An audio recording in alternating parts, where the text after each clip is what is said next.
Bueno, hola y bienvenidas a una nueva sesión de preguntas y respuestas en creandounafamilia.net. Mi nombre es Eva María Bernal y hoy estoy especialmente contenta porque tenemos con nosotros a una doctora que yo hacía mucho tiempo que quería traer para que nos respondiera a todas esas dudas que tenemos sobre su especialidad. Y bueno, estoy encantada, conseguimos, por fin la conseguí conocer en persona que bueno, que eso ya fue muy especial y bueno, es súper amable y está con nosotros la doctora Silvia Sánchez Ramón. Hola Silvia, Hola Eva, buenas tardes. encantada y muchísimas gracias Nada, otra vez. Que había oído hablar muchísimo de ti y aunque bueno, yo no tuve que llegar en toda mi odisea de búsqueda de mis hijos, no tuve que llegar hasta consulta de inmunología, pero bueno, mis pruebitas de NK, a esas llegué, claro. Entonces, bueno, siempre fue un mundo que me llamó un montón la atención y como además las personas que solemos llegar a vosotros somos personas que llevamos detrás, bueno, historias muy complejas de negativos, ¿verdad? Abortos de repetición. Entonces llegamos a vosotros súper ya cargados, experimentados y de todo, ¿verdad? pues sí, sí, generalmente con una información muy superior a la media de otros campos y de otros De pacientes. otros pacientes, que sí, porque me imagino que pacientes de otras que no vienen de reproducción asistida seguramente no saben tantísimo como Claro, nosotras sí, cuando llegamos a ti, ¿verdad? sí, así es, así Sí, es. sí. Y me gustaría que nos contaras, por favor, en qué hospital trabajas tú y dónde luego tienes también tu consulta privada, ¿verdad? Yo he estado muchísimos años, pues 19 años en el Hospital Gregorio Marañón, en la unidad de inmunología clínica, que es una de las más antiguas o con más solera en España, viendo patologías de base inmunológica, que son muy amplias porque el sistema inmunológico pues, es muy importante para no solamente para lo que conocemos más, para la defensa frente a las infecciones, sino también, pues, también en todos los procesos en los que interviene el organismo, ¿no? Ujú. Para el equilibrio de nuestro organismo. Y entre ellos, pues también está la reproducción humana. Y es un campo interesantísimo, Sí. relativamente reciente y con muchísimo potencial, pues de lo que era hace pues 19 años cuando empecé en el Gregorio Marañón a lo que ha aumentado ahora. Entonces ahora estoy en el Hospital Clínico San Carlos de la Ajá. Comunidad de Madrid y después estoy en el Hospital Ruber Internacional, Que es tu consulta también, privada, que es como de una consulta también privada. eso es, y Mm. ejerciendo pues como inmunólogo clínico general Ajá. y luego con este grado de experiencia acumulado de todos estos años Sí, en el campo de la inmunología claro. reproductiva. Sí.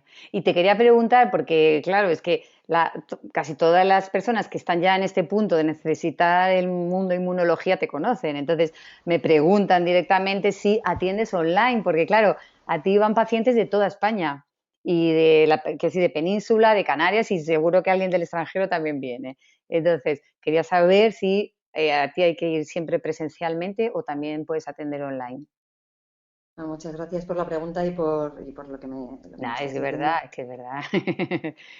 Es verdad que veo pacientes de toda España, también he tenido pacientes que vienen del extranjero. Yo como médico creo en la necesidad de hacer una entrevista presencial, o sea, es muy importante ver al paciente, comunicar con él. O sea, realmente mi forma de ejercer la medicina es en contacto directo con el paciente. Es así que he aprendido y es realmente en lo que creo. Es verdad que contesto muchas dudas, pero son consultas un poco más generales y sin personalizar, pues por email todo lo que puedo. Ujú. Y no hago consultas por internet, no, o sea, no hago consultas por Skype, y, como me han preguntado algunas pacientes, ni por teléfono, porque yo creo que necesito ver al paciente, Ujú. comunicar directamente con él, pues por supuesto lo que es una historia clínica completa y luego también entender pues que comprende lo que estamos hablando, lo que estoy explicando, porque siempre es necesario, sobre todo una especialidad como la inmunología, pues yo creo que requiere un poco más de información probablemente que otras especialidades. A mí me Ujú. gusta dar esa información y luego pues para prescribir medicamentos es una responsabilidad muy grande. Así que Ujú. yo Vale.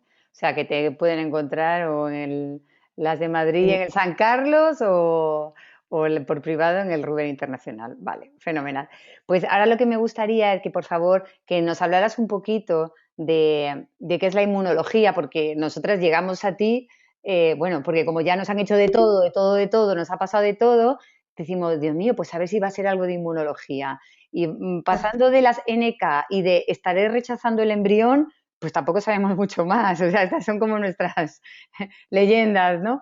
Y pues me gustaría que nos explicaras un poco la importancia de la inmunología y además enfocada sobre todo a la reproducción asistida y cuánto tiempo se lleva como trabajando en España estos dos mundos unidos, ¿no? Porque no es desde hace tanto tiempo. Entonces, si te parece, te voy a dejar que nos hables un poquito a ti sola con la cámara, ¿vale? Y pues como en unos, si tú no terminas, yo en unos 10 minutos o así te aviso, ¿te parece?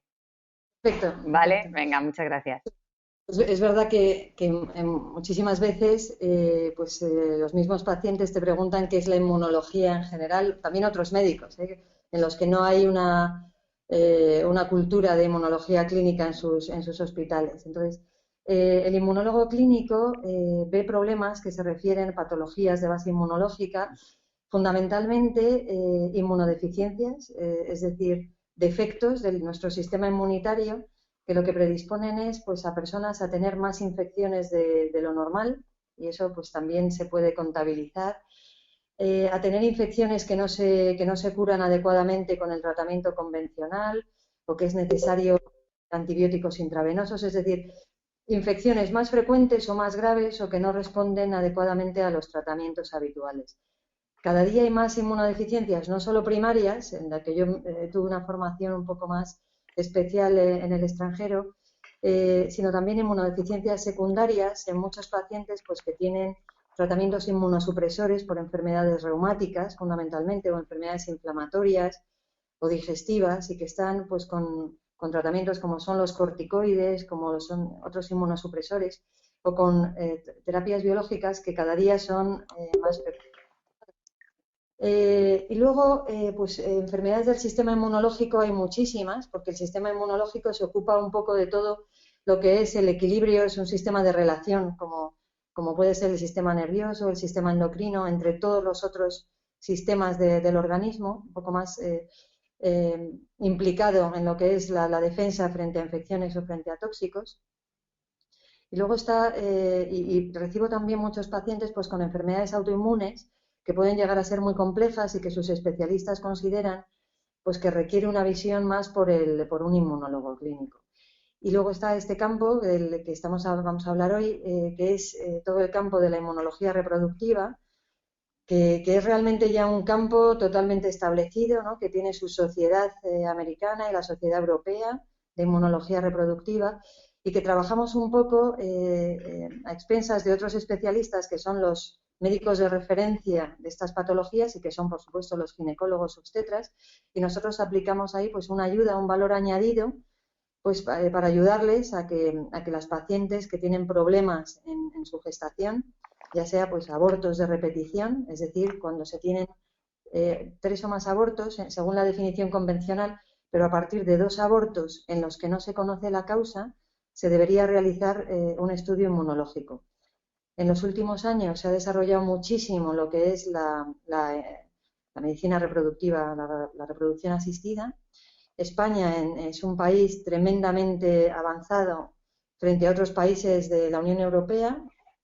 Ha habido un desarrollo tremendo en los últimos años y yo, pues que empecé eso en el Gregorio Marañón a ver pacientes con abortos de repetición, pues después fuimos viendo en la unidad de inmunología clínica que las mismas causas inmunológicas, que además cada vez pues se iban avanzando más, íbamos descubriendo más causas, eran las mismas que justificaban a todas aquellas parejas que se sometían a tratamientos de reproducción asistida, a fertilización in vitro en concreto, y no conseguían el embarazo después de la transferencia de al menos 6 embriones, es decir, 3 transferencias de 2 embriones de buena calidad, es decir, que estaba garantizado que el problema no estaba en la calidad embrionaria, Y bueno, y luego otros problemas, otras patologías durante la gestación, como puede ser el crecimiento intrauterino retardado, o la preeclampsia o la eclampsia, y todas ellas, pues, son los médicos de referencia, son los ginecólogos o los obstetras, los que nos derivan sus pacientes para, primero, diagnosticar bien si hay un problema inmunológico de base, y si es así, pues ayudarles, ver la forma de poner un tratamiento inmunomodulador o inmunosupresor o, como en otros casos, una profilaxis antitrombótica, ¿no? Por ejemplo, en el síndrome antifosfolipídico, pues que pueda ayudar. Generalmente es una patología muy, muy agradecida. O sea, el sistema inmunológico interviene muchísimo en lo que es la gestación, la implantación, la tolerancia materna hacia el embrión, y que hay de alguna manera una tolerancia tanto por parte de la madre hacia un feto que es genéticamente distinto a la madre, decimos semialogénico por los antígenos que son de origen paterno, y por otro lado también la tolerancia del feto para evitar, pues, ser atacado por el sistema inmunológico de la madre. Entonces, todas las patologías que derivan de ahí hay que estudiarlas. Cada día tenemos mejores herramientas. A mí es un campo en el que estamos haciendo investigación clínica, porque yo creo que, independientemente de nuestra experiencia habitual en la práctica clínica, que nos da muchísima experiencia en dónde pueden estar los problemas, observaciones clínicas diarias, muchas veces son los pacientes los que nos dan las claves, pues seguir avanzando, conociendo mejor las posibles causas para tratarlas mucho mejor. Y ya hay muchos equipos a lo largo de toda Europa. Normalmente pues trabajamos en colaboración. Yo ahora estoy realizando con otros grupos aquí en España una colaboración también con la Universidad de Jena en Alemania, sobre las subpoblaciones de células natural killer, como has mencionado tú, que son muy importantes en la tolerancia al embrión, pero también otras poblaciones, como se llaman los linfocitos T reguladores, que son importantísimos para evitar una respuesta, digamos, inmunológica efectora de ataque hacia las células del embrión, del feto. También no he mencionado la muerte fetal, es decir, hablamos siempre de aborto de repetición, pero muchas veces una única muerte fetal, es decir, la pérdida de un feto más allá de la semana 16 a 20, que es lo que se denomina pérdida fetal, obliga, y eso lo saben los obstetras y nos envían a sus pacientes cuando tienen un caso así, a descartar que sea una causa inmunológica. En concreto, el síndrome antifosfolipídico obstétrico es la causa número 1 como causa de la muerte fetal. Eva, no sé si quieres hacerme una No, pregunta. no, no, no. Ay, perdona, no, no, que va, estoy apuntando aquí todo. Es muy interesante lo que estás contando. Nada, continúa, gracias.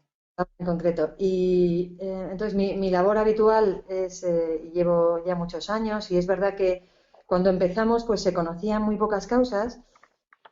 Cuesta mucho llegar a los consensos porque siempre hay una avanzada más, pues, de todo lo que es la investigación clínica y la práctica clínica habitual, que debe siempre ir por delante de los consensos, que por supuesto deben ser cumplidos. Y en los últimos años pues se ha ido avanzando muchísimo en lo que es la patología tiroidea autoinmune, por ejemplo.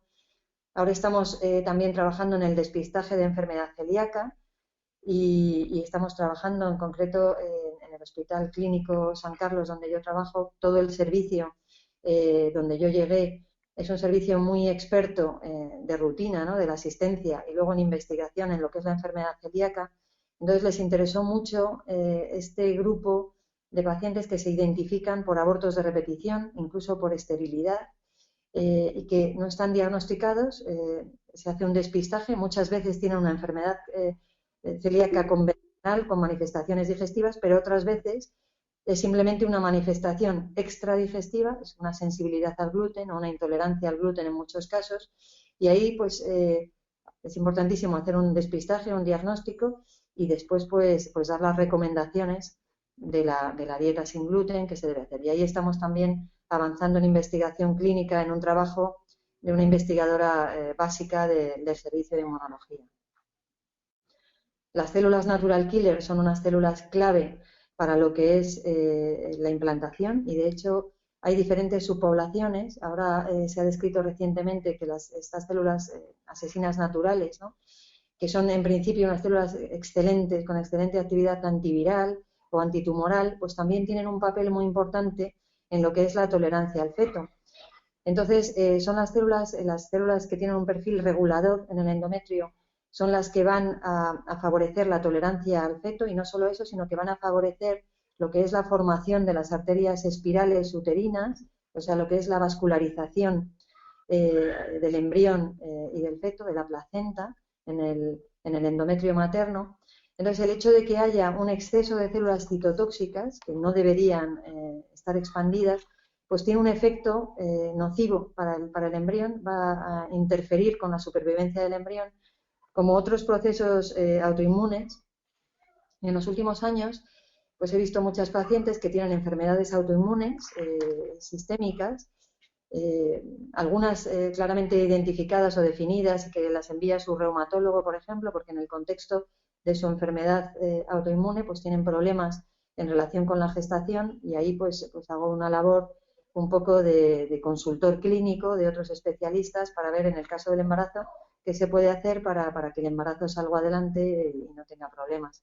Pacientes con enfermedad inflamatoria intestinal, pues con una serie de enfermedades autoinmunes que hay muchísimas descritas, y que pueden dar este tipo de problemas en el embarazo, pues para tratarlos, y generalmente tratamientos que son más, lo llamamos como profilaxis de pérdida fetal, es decir, son tratamientos preventivos de que no haya problema en relación con el feto, dosis muy bajitas en general de fármacos, eh, y avanzar y seguir avanzando en lo que es el papel de estas células natural killer, que ahora las medimos de una manera un poco grosera. Las células natural killer, las subpoblaciones citotóxicas, reguladoras, y que tenemos que seguir avanzando funcionalmente. Y ahora estamos haciendo un proyecto con la unidad de ginecología y obstetricia de los hospitales en los que trabajo, porque la verdad es que yo creo que a día de hoy lo más importante son los equipos multidisciplinares, y que dentro de los médicos de referencia, de los obstetras o los ginecólogos, pues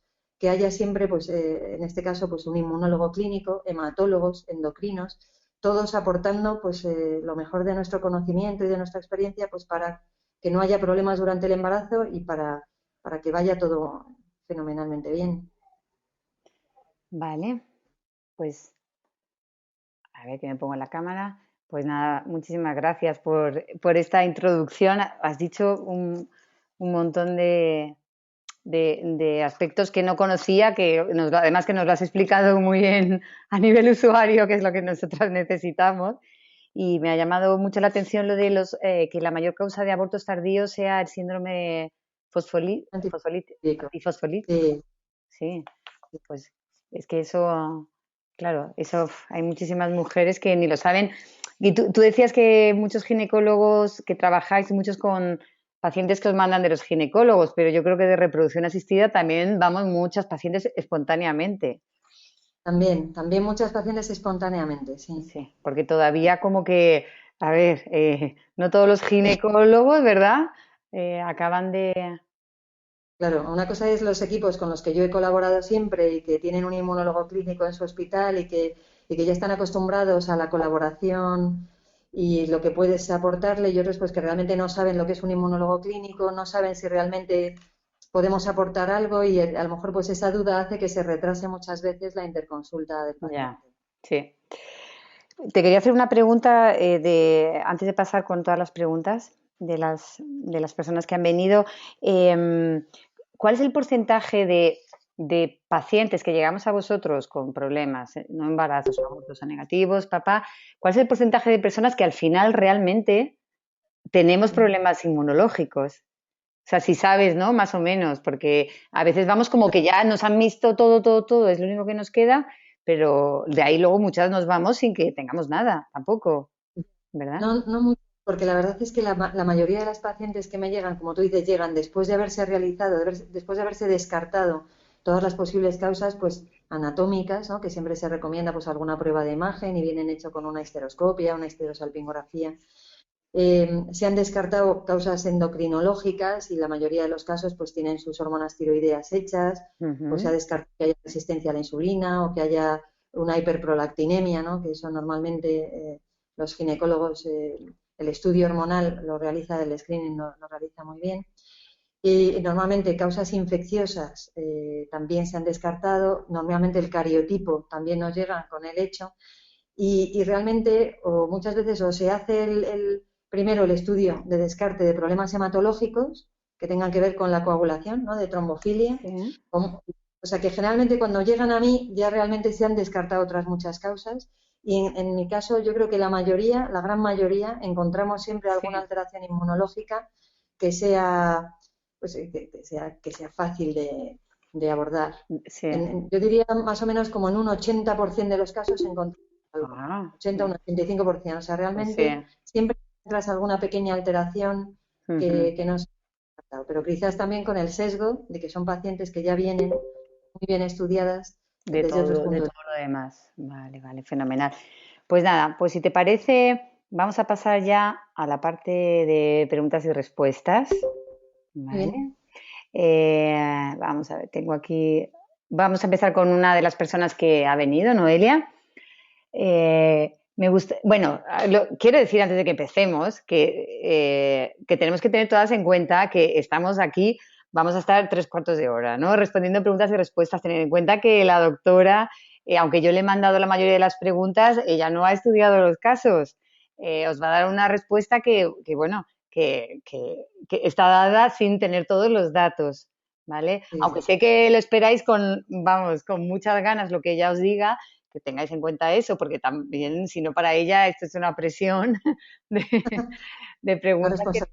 claro, para nosotras son trascendentales, por supuesto, ¿no? Entonces, que por favor lo tengáis en cuenta, ¿vale? Pues Noelia nos pregunta, me gustaría saber qué opinión le merece el tratamiento de la falta de los ligandos KIR con granocite. A mí me faltan los 3 activadores más importantes. Perdón, un Ya. segundo, que me lo han quitado un segundo. Ya conseguí un embarazo por ICSI, pero lo perdí a las 14 semanas. ¿Hay alguna otra prueba que hacer? ¿Hay estudios que corroboren la efectividad de granocite? ¿Y qué piensa de los intralípidos? Ya. Bueno, pues muy buena pregunta. La verdad es que en los últimos años, y la verdad es que es un campo con un potencial enorme, y nosotros hemos empezado, o sea, yo, por ejemplo, en la unidad de inmunología clínica del Gregorio Marañón pedíamos sistemáticamente lo que era el estudio de los antígenos de histocompatibilidad de la pareja, es decir, los antígenos que permiten distinguir al sistema inmunológico lo propio de lo ajeno. Ujú. Entonces, estaba descrito que, curiosamente o paradójicamente, a lo que se puede pensar, cuanto más se parece en esos antígenos una pareja, digamos que es peor, hay un mayor grado de incompatibilidad Ujú. en lo que es el pronóstico del embrión. Ah, Y ujú. empezaron, y lo que son los ligandos KIR, que son los ligandos de los receptores de las células natural killer, hay un grupo que es el que más ha publicado sobre esto, que es el grupo de IBI. O sea, del IBI, IBI es un autor que se escribe HIBI, Ah, un vale, no autor de ir la clínica. de la clínica IBI española. Es un grupo que ha trabajado siempre en el estudio de los ligandos KIR y de nuevo estudia el genotipo de la pareja, tanto el sistema de HLA como de estos receptores de las células que serían las natural killer de la madre con los receptores del embrión y los receptores de la madre con las natural killer del embrión. Entonces ellos ven desde el punto de vista estadístico y descriptivo, que hay unas determinadas combinaciones de estos receptores, de estos ligandos, que tienen un peor pronóstico en cuanto al embrión. Y eso empezaron a publicar algunos trabajos, que la mayoría eran de este grupo, después otros han sido validados por algún otro grupo, pero hay muy pocas publicaciones sobre este tema. En la práctica clínica habitual lo estamos haciendo desde hace unos años, y entonces, cuando se tiene esa combinación de tener la ausencia de estos ligandos KIR, estos receptores estimuladores, parece que es peor, que bueno, tienen unos nombres así un poco 2DS1, 2DS2, etcétera. Cuando hay ausencia de estos ligandos estimuladores, pues parece como que va peor. Y cuando hay un determinado genotipo materno, que es el AA, A1A1, con el C2C2, del Ujú. embrión, que sería una combinación de los padres. Esto es, no sé si se entiende bien lo que... O sea, son Pu- determinadas combinaciones que van peor. Ajá. Entonces, efectivamente, uno de los tratamientos que se propuso a través de un ensayo clínico que se hizo en el año 2010 en Italia fue con un factor estimulador de colonias, ¿no? De granulocitos, que es un factor que utilizan en la práctica clínica, lo utilizan exclusivamente los hematólogos y para los trasplantes de médula ósea, y hace que surjan más células stem cell, o sea, células madre, hematopoyéticas a sangre periférica. Entonces, hay una teoría que parece que las mujeres que tienen problemas de implantación tendrían un defecto en estos factores de crecimiento. Lo que pasa es que cuando se pone el tratamiento, realmente no se está midiendo el factor de crecimiento que se da. Entonces, bueno, mi opinión es que hay pocos estudios todavía para establecer, no se ha llegado, por supuesto, a un consenso de que este problema haya que tratarlo con este factor de crecimiento. Hay pocos estudios porque hay el ensayo clínico que dio buenos resultados. Hay un trabajo publicado muy extenso en un grupo alemán de Múnich que tampoco tiene unos resultados espectaculares, pero es verdad que ahí la selección de las pacientes no está muy bien trabajada, o sea que no, cuando lo que es muy claro es que las pacientes cuando son muy heterogéneas. Y entonces, si no se seleccionan bien las pacientes y se trata a todas las pacientes con un determinado tratamiento, pues los resultados son muy dispares y pueden subestimar la eficacia de un fármaco. Por el momento, por lo que hay descrito, parece que es un fármaco muy seguro. Yo particular no lo he utilizado porque no me parece que haya todavía evidencia científica que demuestre la eficacia y que ponga y la seguridad sobre todo. Normalmente cuando he utilizado un tratamiento siempre me he basado en más datos de eficacia, en la evidencia científica y sobre todo en datos de seguridad. Es decir, que me parece que todavía hay un seguimiento de pocos años que apoyen y de eficacia, todavía muy pocos trabajos publicados para empezar a utilizarlo, pero efectivamente se está utilizando en muchos sitios. Y el Vale. otro, la verdad, era el intralipid. Entonces, el intralipid es una solución de ácidos grasos de cadena larga, insaturados, poliinsaturados, que utilizan los endocrinos para otras patologías en el hospital y que parece que tiene un efecto muy inmunomodulador, muy potente sobre las células natural killer. Entonces, para empezar, es un fármaco que es muy seguro y la eficacia todavía no está claramente demostrada. Hay solamente un ensayo clínico descrito que también tuvo resultados beneficiosos y solamente hay otro trabajo más publicado, pero no demuestran resultados, por lo menos no publican resultados. Los intralípidos se están utilizando mucho en Inglaterra y yo estuve en una conferencia del doctor Shehata en que él los apoyaba cuando había un problema de expansión o de citotoxicidad aumentada de las células natural killer asociada con abortos o con fallo de implantación. Y bueno, yo creo que es un fármaco pues que hay que utilizarlo, estoy esperando que salgan más publicaciones para empezar a utilizarlo por encima de otros. Más que nada porque es muy sencillo y sobre todo muy seguro. O sea que sería un posible buen fármaco. Vale, muchas gracias. Ahora tengo una pregunta así para las que se acercan desde sin estar tan preparadas como esta pregunta que te han hecho. Eh, pues eso, para que nos expliques como más, un poquito más eso desde el comienzo. Nos dice Judith, después de 5 tratamientos y 4 abortos, lo único que no me han mirado son las NK. ¿Qué importancia le das a esto? También me gustaría saber cómo se miden analítica, biopsia de endometrio. Vale, muy bien, muy buena pregunta. Bueno, yo espero que le hayan estudiado todos los otros factores. Las células natural killer, yo creo que ya hay suficientes estudios que demuestran la relevancia que tiene como un factor pronóstico, o sea, un factor de riesgo, claro, para un aborto o para un fallo de implantación. Los primeros en describirlo fueron los americanos en el año 95, el grupo de Catherine Kulan, y ellos ya demostraban que las células natural killer en sangre, cuando estaban expandidas, sobre todo a expensas de las células que llamamos citotóxicas natural killer, pues era un factor de riesgo, no se sabía muy bien, como si fuera un marcador de mal pronóstico en el embarazo y en lo que se refiere al resultado de la fertilización in vitro. Nosotros, después hubo otros grupos en Italia, el grupo de Perricone, en Rumanía, en Alemania, que habían demostrado que realmente esta subpoblación de células de linfocitos sanguíneos tenían ese valor pronóstico. Y nosotros hicimos un trabajo en el año 2012 que publicamos en una revista americana, la de más prestigio que de la inmunología reproductiva. Hicimos un trabajo con más de 400 pacientes. la mitad con abortos de repetición, la otra mitad con fallo de implantación recurrente, y con un grupo control muy amplio de mujeres que no habían tenido ningún problema durante sus gestaciones y que tenían más de un hijo, gestaciones regulares. Entonces ahí vimos que efectivamente lo que había descrito es que las pacientes, un subgrupo de pacientes que tienen abortos y que tienen fallos de implantación, tienen una expansión de esas células natural killer en sangre periférica. Normalmente a expensas de la población citotóxica, que serían como los malos ahí de la película, porque tienen una actividad pues muy citotóxica, es decir, producen muchas citoquinas, que son proteínas muy proinflamatorias, y pueden interferir directamente con la supervivencia del embrión, porque hay lagunas de sangre materna que están en contacto directo con lo que es ¿no? El trofoblasto, que es la placenta al inicio.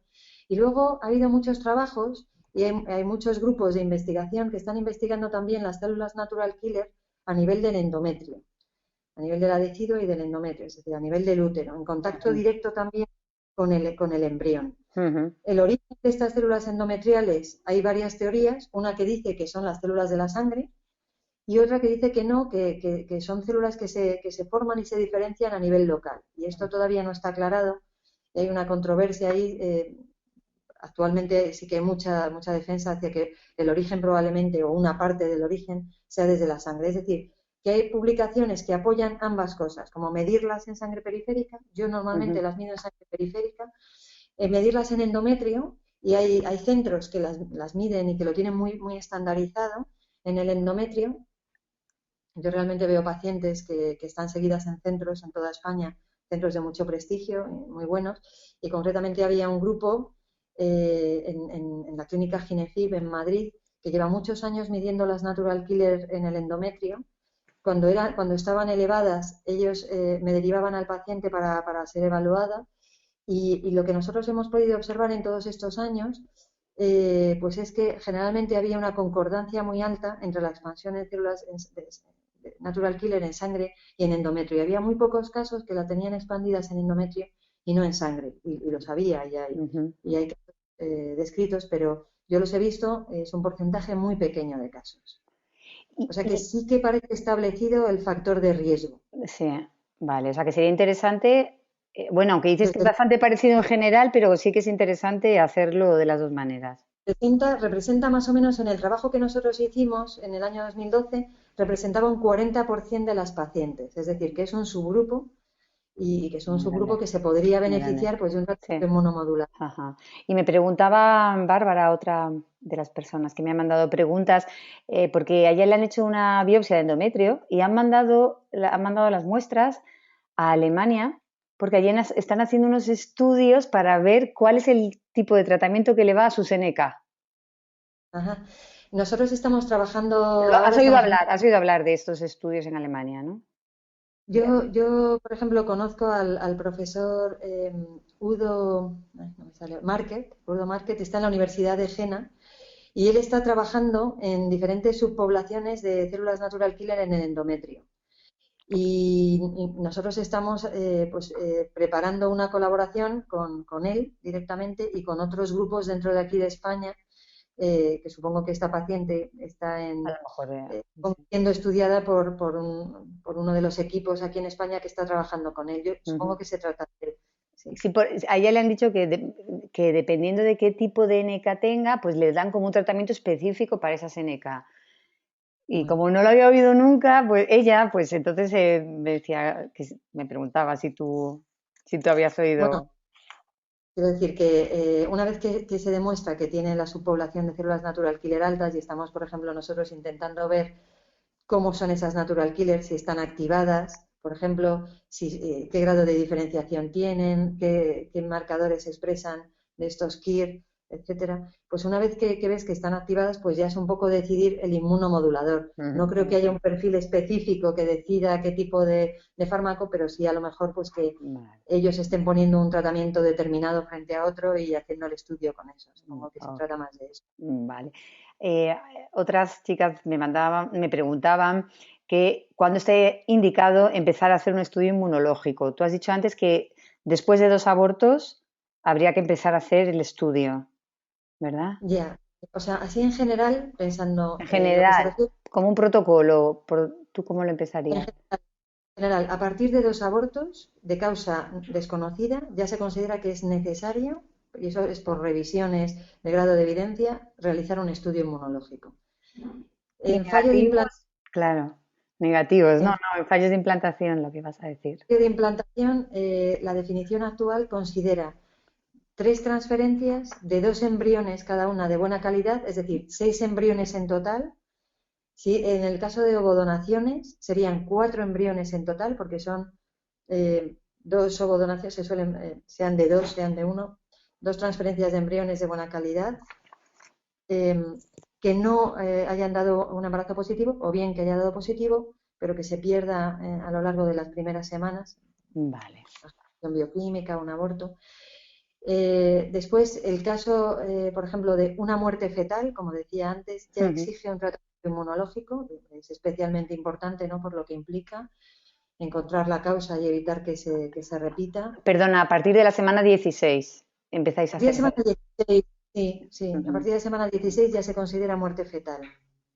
Ok. Con una única muerte fetal es obligado a hacer un estudio inmunológico. Vale, y para estas personas que en principio pues no tienen antecedentes familiares, no tienen ninguna sintomatología, pues sencillamente fallos o abortos, eh, ¿tú qué es los análisis que mandas? O sea, es como 20 cosas, o hay 3 o 4 que son por las que empezáis, o ¿cómo es? Pues yo, por ejemplo, ahí veo muy importante hacer una historia clínica porque muchas veces con la historia clínica ahí pues puedes ampliar, personalizas de manera pues, absolutamente diferente de una persona a otra.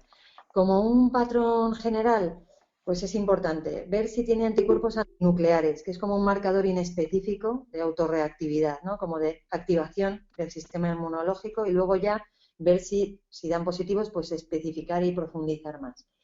La causa número 1 de abortos de causa desconocida es el síndrome antifosfolipídico y eso a nivel de asistencia se descarta mirando los anticuerpos anticardiolipina, que deben ser IgG e IgM, o sea, de los dos isotipos, anticuerpos antibeta 2 glicoproteína, también IgG e IgM, es lo que se llama Ujú. el cofactor.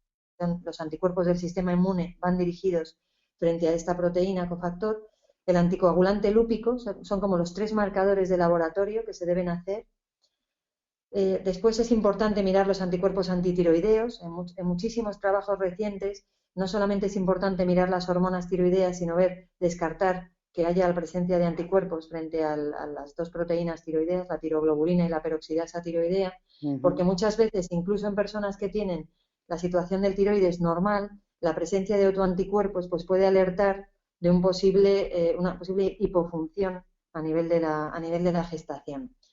Yo suelo descartar también, incluso en personas que no tienen síntomas ni historia familiar, los autoanticuerpos relacionados con la enfermedad celíaca, que son, a día de hoy, lo más actualizado es los anticuerpos antitransglutaminasa de isotipo IgA y el péptido de amidado de gliadina IgG y no la gliadina. Los antigliadinas ya están obsoletos, ¿no?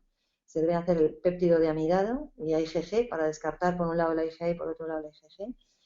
Eh, Después las células natural killer. A mí me gusta también pedir los factores del complemento C3 y C4 porque pueden ser también un marcador de actividad inflamatoria Ujú. específico.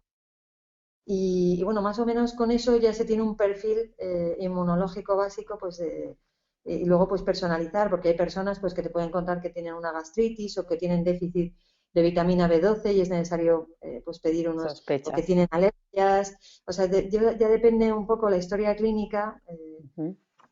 de una enfermedad determinada, pues ver si hay algo que pueda estar ahí Ujú. haciendo un efecto, interfiriendo con los Y una encefalitos. pregunta mía, el hecho de que sea donación de óvulos, o sea, al cuerpo de la mujer van genes del hombre y genes de otra mujer, ¿eso puede afectar en algo?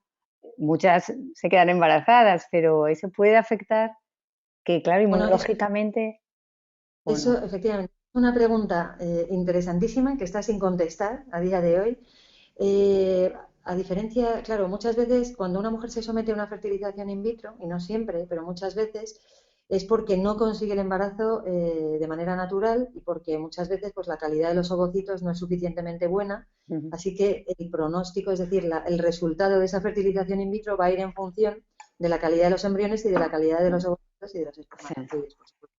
Es decir, que muchas veces esta estadística tan buena que dan los ovodones se debe a que la calidad de los embriones es excelente. Ujú. Y la verdad es que el resultado pues que demuestran eh, todos los tratamientos de fertilidad no va en función de que el hecho de que un embrión sea completamente diferente genéticamente no parece que interfiera mucho con el resultado, sino que los resultados que están dando las ovodonaciones son muy, muy buenos, ¿no? Tiene Ujú. una eficacia ahora mismo media, yo creo que es de un 70%, y se está empezando a hacer transferencias de un único embrión debido a eso, ¿no? O sea, que están Ujú. mejorando tantos factores de lo que es la tecnología de la FIP, Ujú. que desde el punto de vista inmunológico no da la sensación de que por el hecho de que los ovocitos no sean de la madre, que va a ser la que va a llevar el embrión, vaya a ser un problema desde el punto de vista inmunológico. O Vale. sea, hay muchas cosas muy interesantes que parecen contradecir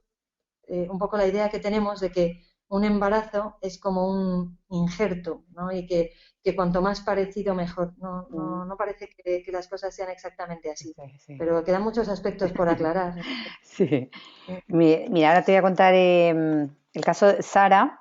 Sara tuvo un embarazo natural que acabó en aborto y ahí la Sí, descubren tiroiditis de Hashimoto. Luego tiene sí, un embarazo con un ectópico. Y al pasar a la reproducción, ahí le hacen otra vez pruebas y ven la antitiroglobulina en 127 y la AC antiperoxidasa barra ah, microsomales en 1300, pero le dijeron que no era muy importante esa cantidad y ella quiere, bueno, y le mandaron Eutirox, eso sí, estaba muy bien. tomando Eutirox. Ella te quería preguntar que dado que después ha hecho otras dos transfer de blastos, han salido negativas, si te parece un buen diagnóstico el que no sea tan importante, la cantidad que le salió, Ya, 127 mil.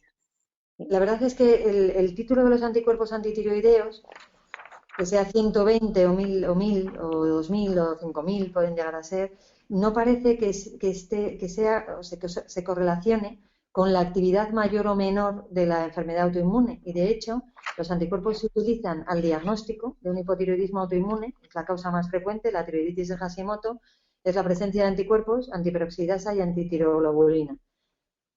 Una vez se utilizan al diagnóstico y se diagnostica una tiroiditis de Hashimoto, ya después no se hace un seguimiento de esos autoanticuerpos, no es necesario, no se ha demostrado que haya una correlación a más título de anticuerpos peor. Pues Ujú. eso no se ha demostrado y se conoce desde hace muchísimos años.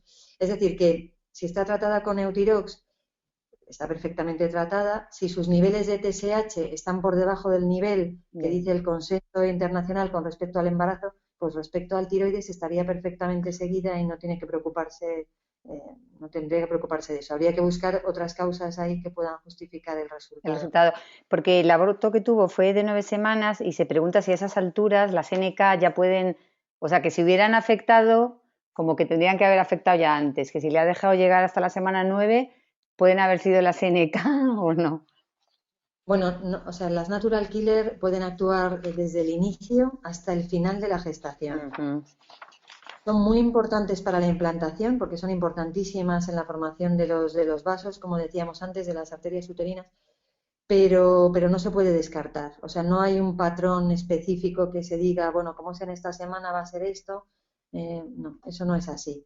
Y tenerlas altas tampoco tiene que dar, tampoco es determinista por el hecho de tener unas natural killer altas, pues es un factor de riesgo, pero no significa que por tenerlas altas vaya a ir necesariamente mal un embarazo. Ujú. Y de hecho, en las series en las que se tienen natural killer altas y no se ha puesto tratamiento, el pronóstico es mucho peor que poniendo tratamiento, pero hay un grado, me parece que es hasta un 40% de los embarazos pueden llegar a término teniendo las natural killer altas. O sea que tampoco hay que pensar que porque haya un factor inmunológico, siempre el tratamiento siempre beneficia muchísimo el resultado de la gestación, va a beneficiar mucho eh, el pronóstico gestacional, pero bueno, que no hay que tampoco pensar que por tener natural killer altas o tener un problema inmunológico que no se ha detectado va a terminar siempre mal, ¿no? No es Ujú. así. Ok. Vale, ahora nos pregunta Marian, que está aquí con nosotras. Buenas tardes, doctora. Quería preguntarle sobre cómo trata usted o si le da tanta importancia al tema de los ligandos. ¿Cómo trataría usted esto? ¿Solo transfiriendo un solo embrión, neupogen, gammas? dexametasona, etcétera. Muchas gracias. Bueno, el tema de los ligandos es como lo que llamamos una incompatibilidad inmunológica, o sea que ahí hay un problema de base inmunológica que está interfiriendo con la supervivencia del embrión. Entonces, no está claro con qué se debe tratar y no hemos llegado a un consenso qué es mejor. Hay grupos que están tratando con el factor de crecimiento de colonias de granulocito, eh, que todavía, como decía antes, quedan resultados, o sea, que hay un grado de evidencia que no es muy elevado. Eh, y en otros casos, pues se está tratando con corticoides. Tampoco hay muchas publicaciones a favor de los corticoides. O sea, no hay ningún tratamiento claramente establecido. A mí, como inmunomodulador más potente en el embarazo, y a mí que me parece que tiene un mejor balance beneficio-riesgo, en mi opinión, es la gamma-globulina. Un poco porque llevamos poniendo gamma-globulina, es un inmunomodulador muy potente.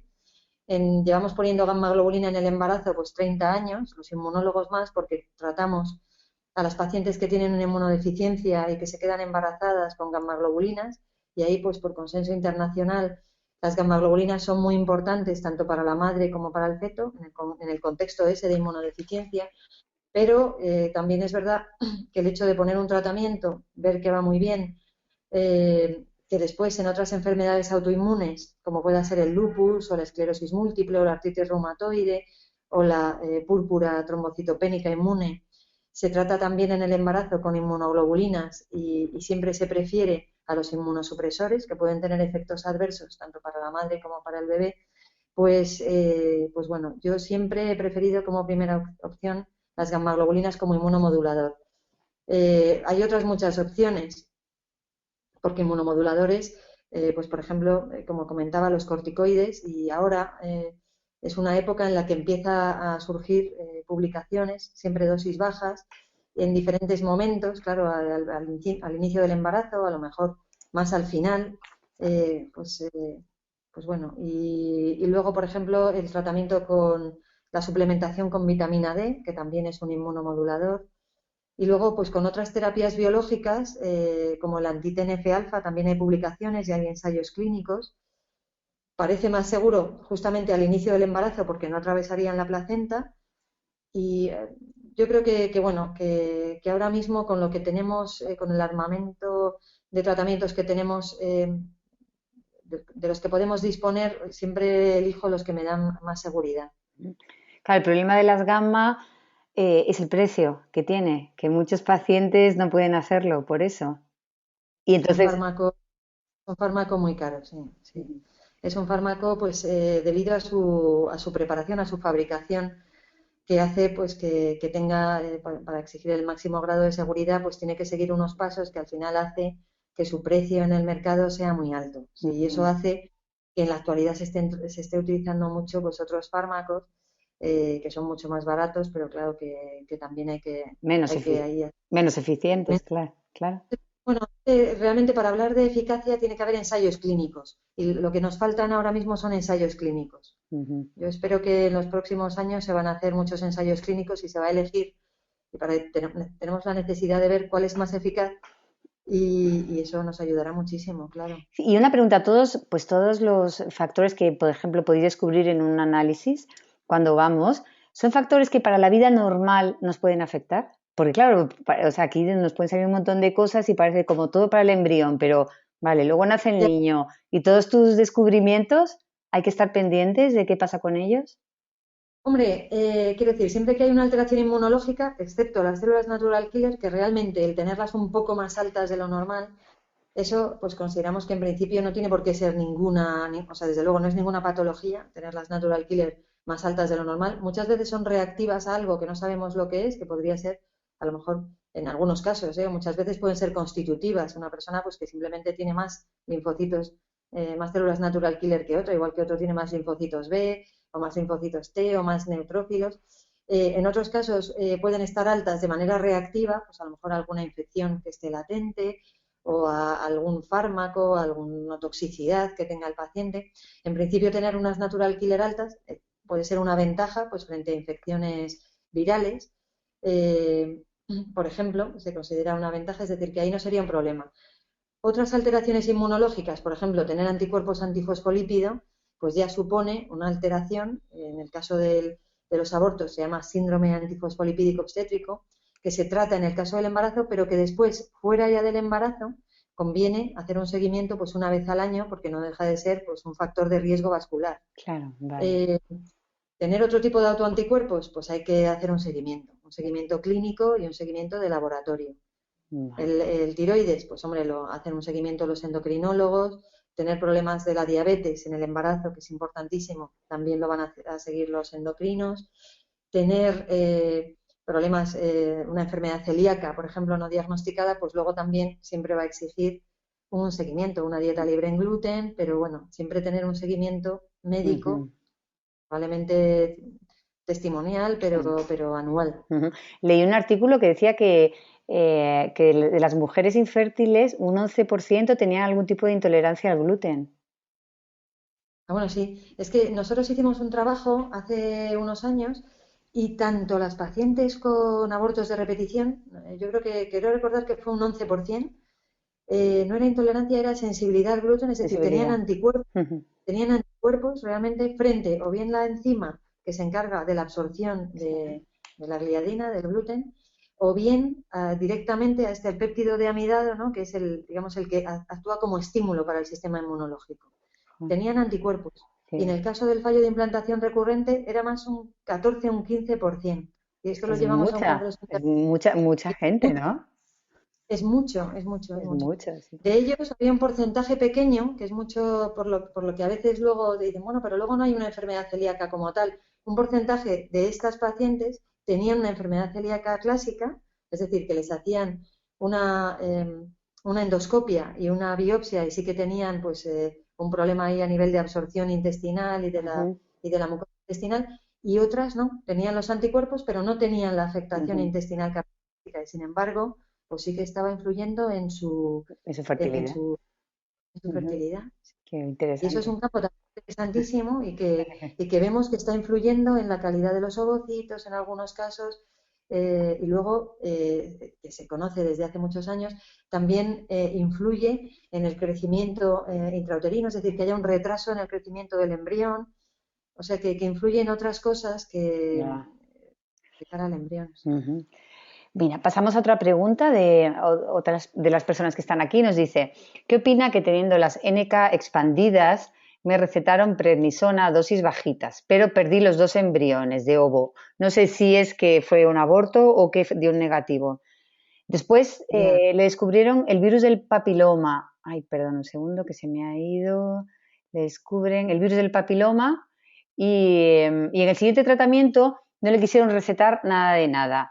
Y me fui a poner intralípidos que se supone que no son nocivos. ya. Ya no se ha vuelto a quedar embarazada después de hacerse tratamientos y le aconsejan dejarlo directamente los médicos, pero ella de todas maneras va, ella va a probar con donación de embriones, que es más económico, y por supuesto otra vez con intralípidos. Eh, y que le alegra saber que es bastante seguro lo de los intralípidos. Sí, entonces, claro, yo creo que cuando hay un fracaso, y cuando la calidad de los embriones está garantizada y se piensa que, de hecho, por eso se pasa a ovodonación, para que ya no tener duda de que la calidad de los embriones es muy buena, pues hay que analizar muy detenidamente todos los factores, porque muchas veces atribuimos a un factor y puede haber sido otro. O sea que yo creo que eso es un trabajo conjunto con su ginecólogo, intentar ver qué factores pueden haber fallado. Muchas veces es pensar o atribuir pues que no ha sido suficiente el tratamiento inmunosupresor que se ha puesto y que puede influir negativamente, pues en este caso, en una infección vírica latente que pueda tener la paciente y entonces el tratamiento inmunosupresor no sería lo más adecuado. O sea que yo creo que hay que valorar de manera muy personalizada y en ese caso pues los intralipid en principio sería una buena opción. Eh, Su efecto beneficioso es lo que dice la literatura, aunque hay poco grado de evidencia porque hay pocos estudios todavía publicados, pero bueno, me parece una buena opción. Y otra pregunta nos hace Virginia. Ella nos pregunta que lleva 2 FIV, 8 transferencias, no ha tenido embarazos y le han aconsejado pincharse heparina, ¿no? Entonces dice que si tú aconsejas cuando todas las pruebas han salido correctas, pincharse heparina. no sé si heparina o incluso corticoides, porque a mí me los han dado de manera empírica. No sé si Sí. llegado un momento cuando ya estamos como en casos que son, pues soléis recetar de manera empírica. Bueno, yo la verdad es que siempre prefiero poner un tratamiento que tiene una base científica o analítica. Es decir, que hay trabajos muy importantes publicados en revistas de mucho prestigio que dicen que cuando se pone heparina o cuando se pone adiro y no ha habido ninguna justificación para eso, como que en estudios muy amplios con miles de pacientes, como que no hay un beneficio claro. La verdad es que todos estos estudios tienen el problema de que no son de que son, al contrario, que son muy heterogéneas las pacientes. Y a lo mejor ahí falta pues que se hayan estudiado ampliamente todas las cosas y eso no sucede en los trabajos que están publicados. Yo considero, hombre, que todo tratamiento debe tener una justificación. Cada día los hematólogos hacen un estudio de trombofilia más amplio. Normalmente cuando se ve que hay una causa de trombofilia en el contexto de un embarazo, que es un estado pues más en el que las trombosis pueden ser más, o sea, hay una susceptibilidad mayor a trombosis, ¿no? Es un estado que se considera protrombótico y hay una causa de trombofilia clara, ahí la heparina está claramente justificada.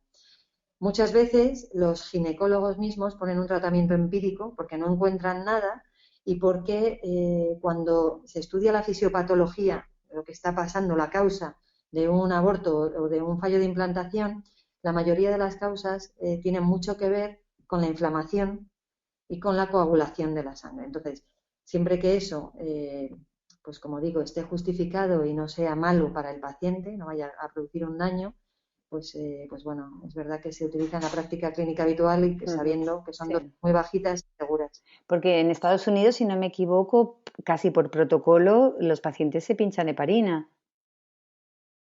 Bueno, eso, el contacto que he tenido, sobre todo con el centro que hay en Chicago, con la doctora Kwak Kim, y luego con otro centro que hay en Nueva York también, yo creo que ellos buscan siempre una También, justificación sí. para poner los tratamientos. Hacen Ujú, estudios muy amplios ujú, de trombofilia y, bueno, son equipos multidisciplinares ujú, y siempre buscan que haya un grado de evidencia científico para poner un tratamiento, sí. porque si no, Sí, a lo no. mejor depende de la clínica, o sea, que como a mí también me han hablado directamente de una clínica que no sé si era Chicago, a lo mejor el protocolo de la clínica y me lo transmitieron como que era general.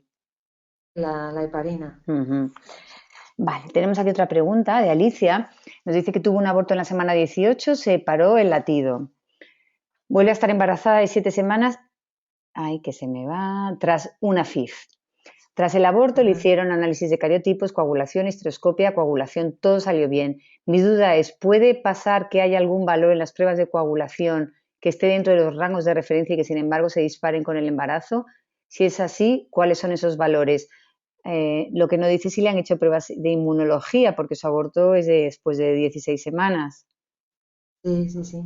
Yo creo que sería muy importante. Por ejemplo, lo que pregunta ella, bueno, que por supuesto los hematólogos que se dedican a la reproducción hacen un estudio que ha aumentado muchísimo de hace unos años, que parecía que se hacían solamente 2 o 3 mutaciones, ¿no?, de factores de la coagulación, a la actualidad que se hacen muchos. Ahora hay un estudio que se está haciendo, el tromboencode, que cubre una serie de mutaciones de factores de la coagulación bastante amplio y yo creo que se van ampliando cada vez más nuestros conocimientos de posibles causas. Pero, por ejemplo, en una causa inmunológica como es el síndrome antifosfolipídico, en mi experiencia sí que es muy frecuente y nosotros lo publicamos ya en el año 99. Veíamos que, y concretamente en el caso, como decía antes, de la muerte fetal, sí que puede suceder que una paciente haya tenido varios abortos, estudies los anticuerpos antifosfolípido y sean negativos, vuelvas a repetir el estudio a los 3 meses y sea negativo, y sea el embarazo el que de alguna manera desencadene que aparezcan de nuevo y bueno, es una experiencia bastante frecuente, ¿eh? Muchas veces en el primer trimestre o en el segundo. Por eso yo Ujú, hago que cubre los anticuerpos antifosfolípidos en los trimestres, en cada trimestre ujú. gestacional, justo cuando la paciente no Sí. está diagnosticada. Y si ella se hiciera ahora las pruebas, quiero decir, se puede poner en tratamiento ya y quiero decir que llega a Claro, tiempo a que haga efecto. O sea que. si no las tuviera hechas, yo le No, no, no las recomendaría que tiene, lo. no, no tiene nada hecho. Así que Alicia, o por la seguridad social o por privado, tienes que, no dejes de Sí. hacerlo, porque 18 semanas son muchas para perder una Y hija. luego, bueno, si no se supo la causa de esa muerte que tuvo previamente, pues por supuesto. Otra cosa Claro. es que si hubiera causa clara. Mm.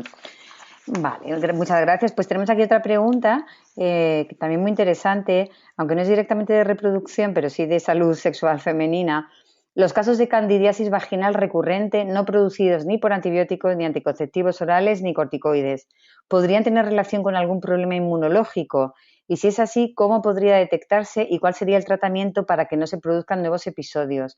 ¿Es posible que esté relacionado con el SOP, aunque no se diagnostique resistencia a la insulina? ¿Con Con el él? SOP, con el síndrome de ovarios Claro, poliquísticos, aunque no se chicos. diagnostique resistencia a la insulina.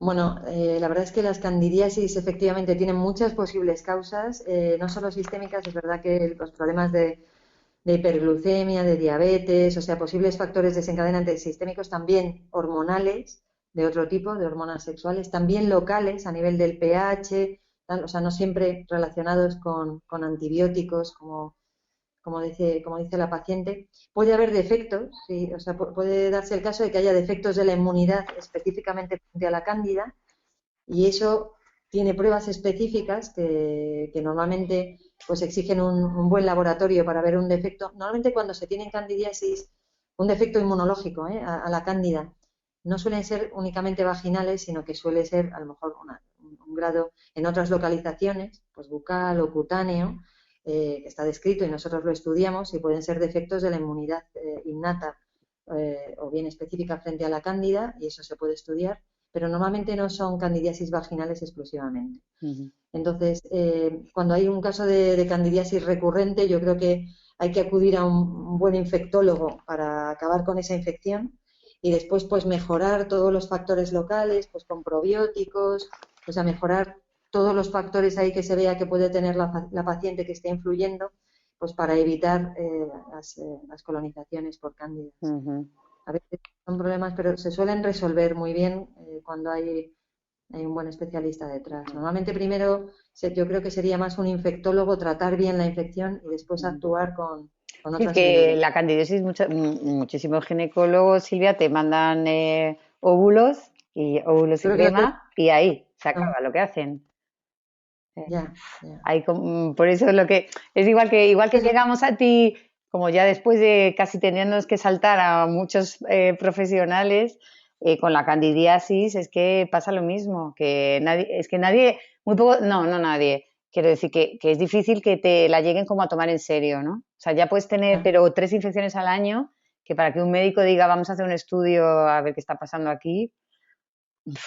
Pues el estudio inmunológico como tal, yo creo que sería más seleccionar pacientes que tienen infecciones ya muy graves por cándida o de otras localizaciones, y ahí sí que estaría más claramente indicado. Ujú, Mientras, pues probablemente se trate de una infección que se ha hecho resistente y que hay que tratarla muy bien y erradicarla. Y ahí ujú, veo más el papel de un infectólogo en casos ya de recurrencia y que no se resuelven con los tratamientos convencionales. Ahora también hay vacunas de mucosas ajá. que están funcionando muy bien y que se mezclan además con bacterias y la cándida. O sea, pero yo creo que se van conociendo cada vez más y vamos buscando más herramientas para Mm, observar, porque son relativamente sí. frecuentes. Sí. Bueno, mira, voy a contar mi experiencia personal con esto, porque yo durante años fue una odisea, lo que viví con la cándida, pero una odisea. A mí siempre me trataban de manera, pues, posológica, ¿no? Lo que decía, óvulos y crema, hasta que un día oí a alguien que había médicos que te mandaban pastillas para tratar la candidiasis y yo, pero, o sea, yo llevo 10 años pasándolo así, tomé 2 veces las pastillas y nunca más. Hace como 20 años que no tengo candidiasis, cuando me la trataron de otra manera, que no era solo posológica. Y Claro, perdí claro, confío. tantos años, sufrí tanto, porque cuando te haces una persona con candidiasis crónica es que se sufre mucho también. Sí, o Entonces, sea, yo creo que una infección, la clave está en tratarla bien, tratarla adecuadamente. ujú, Y luego en estos últimos años, y ahora se está desarrollando mucho, lo que es la prevención. Entonces, la prevención, independientemente de los factores personales ujú, favorecedores de las candidiasis que pueda tener cada persona, iría por la vía de estas vacunas de mucosas, ujú, que en spray, que son muy cómodas porque son sublinguales y son pues un spray que te puedes dar cada mañana durante 3 meses y que te protegen pues incluso un año. Ujú, No solo para las infecciones bacterianas, sino para las infecciones fúngicas por cándidas. ujú. Vale. O sea, yo creo que es un gran avance. Sí, ya, sí. Vale, tenemos otra pregunta aquí de Alana y nos dice, bueno, antes de hacer la pregunta, os voy a decir, nos quedan 10 minutos. Siento daros el disgusto porque nos quedan preguntas, pero no podemos continuar, ¿vale? Yo, de todas maneras, creo que la doctora ha hablado de muchísimos aspectos que nos pueden ayudar, aunque a lo mejor hay alguna pregunta concreta que no se haya respondido. Alana nos pregunta, ¿es realmente un problema tener los antipaternales por debajo del 20% para la implantación? ¿Y qué opina de la vacuna que hacen en Barcelona? Si has Ya. oído, ¿sabes Bueno, cuál es? sí, sí, sí. Ahí lo que falta, o sea, los anticuerpos antipaternales todavía no están claramente establecidos su relevancia en el diagnóstico.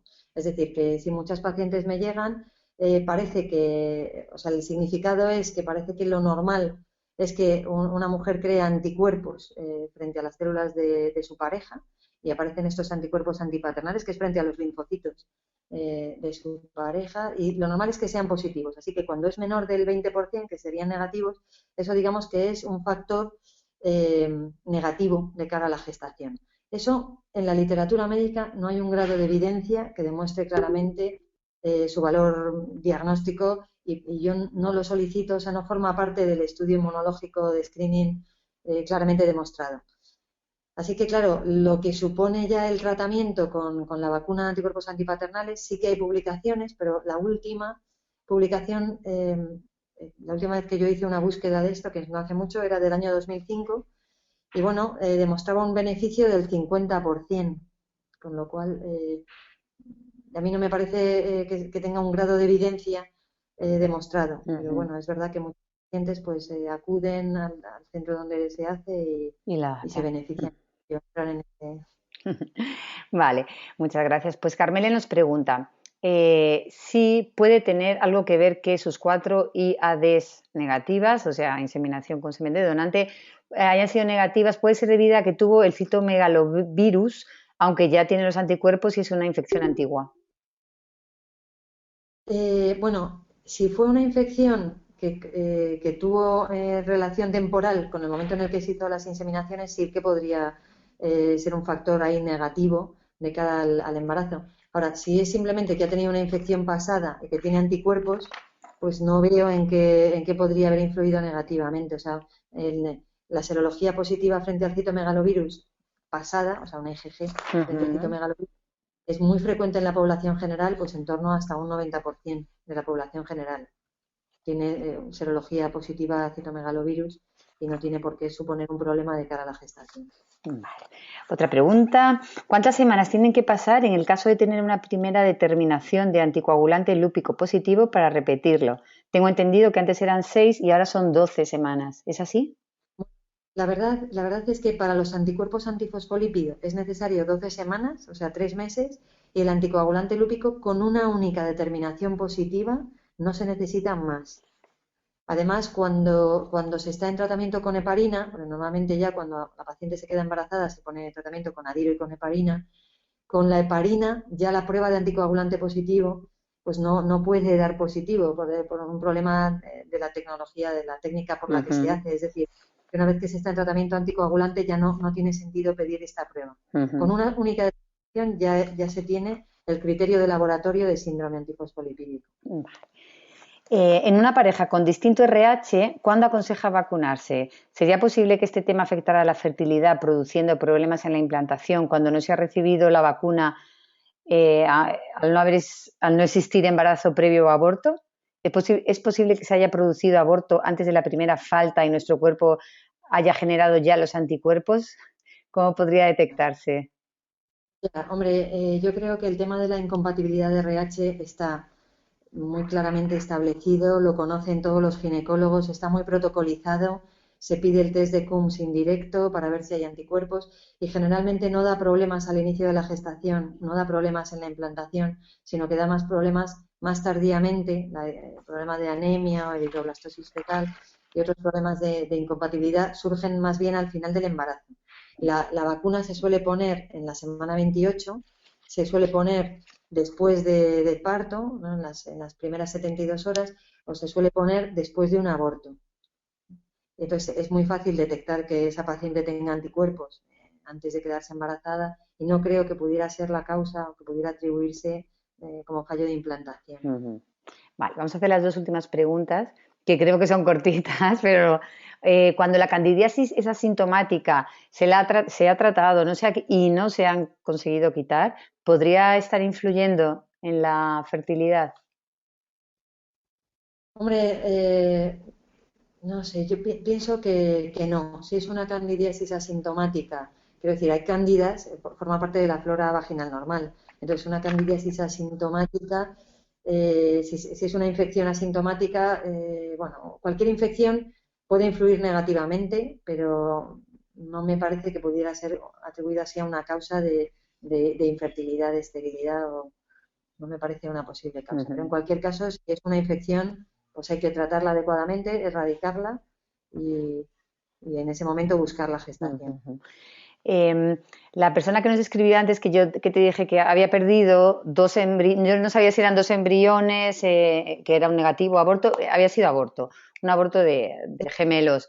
Y entonces ahora le han dicho que en vez de transferirle de dos en dos, que va a ser de uno en uno, que habiendo perdido dos y tal. ¿A ti te parece que eso, que cuando se ha perdido gemelos es mejor empezar a transferir de uno en uno? Ya, o sea, yo desde el punto de vista inmunológico Sí. no veo claro el concepto.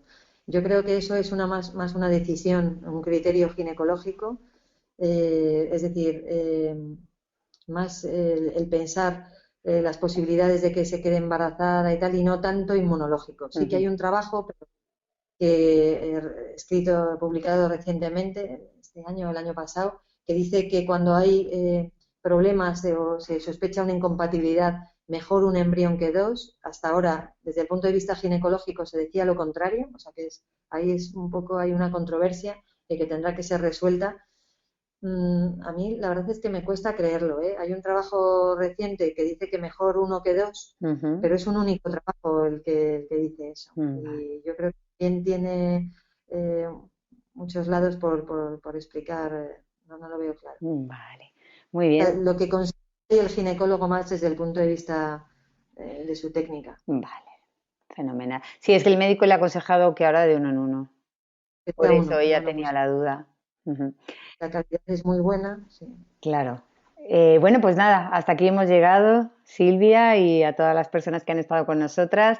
Te lo agradezco muchísimo, que sé que hacernos un rato, hora y media para ti, con tu nivel de trabajo y familiar, es de agradecer, de verdad, que eres una persona muy... Más gracias a ti. No, me ha encantado y todas las preguntas eran muy interesantes y la verdad que pueden ayudar A a muchas resolver personas, sí, sí, porque luego eso lo dudas. escuchan muchísimas personas que van sacando de preguntas de otras personas y les sirven, o sea Eso me alegro que muchísimo este de audio estar va a contigo. servir mucho.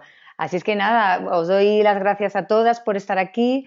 Nos volveremos a ver pues dentro de un tiempo que prepare otra sesión. Muchísimas gracias y nada, ya sabéis, me podéis encontrar en creandounafamilia.net y bueno, por supuesto a la doctora Silvia Sánchez Ramón la podéis encontrar en el Ruber Internacional y, y en el Hospital San Carlos de Madrid, ¿vale? Pues nada, que muchísimas gracias a todas. Adiós, Muchas gracias. adiós.